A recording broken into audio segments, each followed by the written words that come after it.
you don't fail, you're not even trying. I'll say it again.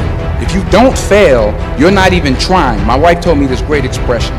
To get something you never had, you have to do something you never did.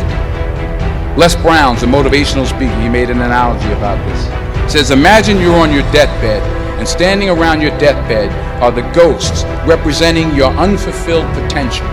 The ghost of the ideas you never acted on. The ghost of the talents you didn't use. And they're standing around your bed, angry, disappointed, and upset. They say, we came to you because you could have brought us to life, they say. And now we have to go to the grave together. So I ask you today, how many ghosts are going to be around your bed when your time comes? If you don't fail, you're not even trying. I'll say it again. If you don't fail, you're not even trying. My wife told me this great expression. To get something you never had, you have to do something you never did. Les Brown's a motivational speaker. He made an analogy about this. He says, imagine you're on your deathbed, and standing around your deathbed are the ghosts representing your unfulfilled potential.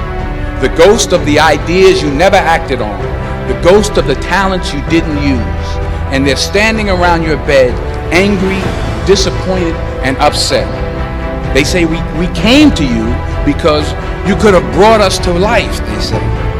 And now we have to go to the grave together. So I ask you today, how many ghosts are going to be around your bed when your time comes? If you don't fail, you're not even trying. I'll say it again. If you don't